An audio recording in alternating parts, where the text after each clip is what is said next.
Hey friends, it's Sheila from Petite Garden Inspirations, and in part one of the series we talked about what you need to do when you bring home your succulent babies from the nursery or an online order.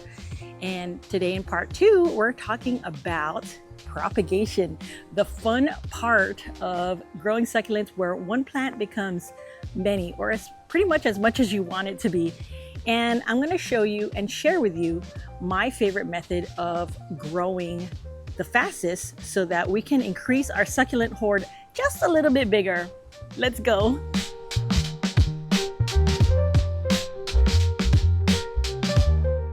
Leaf propagation is probably the method most people think of first. Start by gently twisting a healthy leaf from the stem. The entire leaf needs to come off cleanly. If part of the leaf stays behind, it usually won't grow.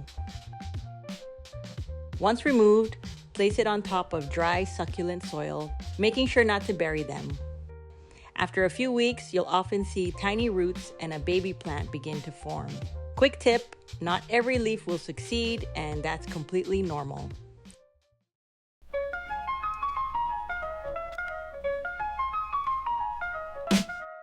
If your succulent has become stretched out or leggy, stem cuttings are one of the fastest propagation methods.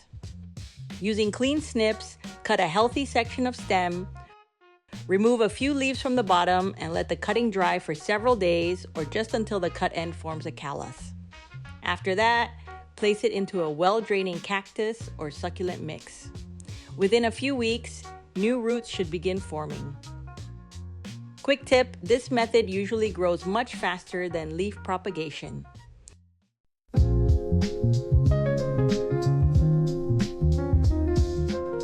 Many succulents naturally produce baby plants called offsets or pups. You'll often find them growing around the base of the mother plant. Once the baby has developed some roots of its own, gently separate it and plant it in its own container. This is one of the easiest and most successful propagation methods because the baby plant already has a head start.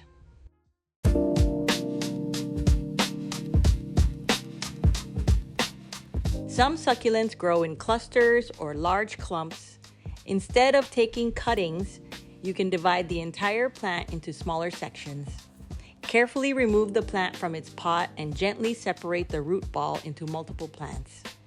Each section can then be replanted individually. It's a quick way to multiply mature succulents. Regardless of which method you use, there are a few things that help improve success.